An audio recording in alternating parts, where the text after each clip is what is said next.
Ibu dari Tiko, Eni, warga Jatinegara Cakung, Jakarta Timur yang viral karena hidup tanpa listrik dan air, diduga karena masalah kejiwaan berpeluang menjalani rawat jalan. Ketua RT 6 RW 2 Kelurahan Jatinegara Noves mengatakan berdasarkan informasi yang diterima pihaknya, Eni yang sebelumnya dibawa petugas Sudin Sosial Jakarta Timur akan menjalani rawat jalan. Noves mengatakan selama menjalani perawatan di RSKD Duren Sawit, biaya pengobatan Eni ditanggung Badan Penyelenggara Jaminan Kesehatan atau BPJS Kesehatan yang sebelumnya dibuatkan pengurus RT 6. Menurut pengurus RT 6, ibu dari Tiko tersebut mulai mengalami diduga gangguan kejiwaan setelah sang suami pergi keluar kota belasan tahun silam dan hingga kini tidak kembali. Namun pengurus RT 6 RW 2 masih menunggu hasil resmi pemeriksaan medis dari tim dokter RSKD Duren Sawit yang menangani perawatan untuk mengetahui kondisi psikis Eni. Noves menuturkan setelah ayah Tiko pergi, Tiko dan Eni hidup dalam kondisi keterbatasan ekonomi sehingga rumah mewah dua lantai dihuni pun terbengkalai sejak tahun 2010 lalu.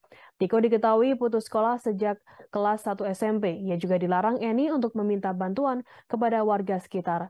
Sehingga hal itu membuat Tiko bekerja menjadi operator warnet hingga menjual perabotan demi kebutuhan hidup. Hingga berjalannya waktu, Noves menawari Tiko untuk menjadi petugas keamanan setempat. Noves mengatakan sebagai pengurus lingkungan pihaknya sudah berupaya membantu kebutuhan hidup Tiko dan Eni tercukupi, termasuk dengan memfasilitasi pembuatan KTP dan juga BPJS. Sebelum kasus viral, petugas Sudin Sosial Jakarta Timur sempat berupaya membawa Eni ke fasilitas kesehatan agar mendapatkan penanganan medis atas kondisi psikis yang dialami, namun saat itu ditolak. Sebelumnya viral kisah Tiko yang tertatih-tatih selesai ayahnya pergi dari rumah dan meninggalkannya bersama sang ibu Eni. Kejiwaan Eni terganggu semenjak berpisah dengan sang suami. Namun di tengah kesulitan yang dihadapi anak itu, Tiko tak meninggalkan sang ibu. Ia senantiasa merawat ibu yang mengalami gangguan jiwa hingga kisahnya viral di media sosial. Tiko tak lupa akan jasa ibunya yang sudah melahirkannya.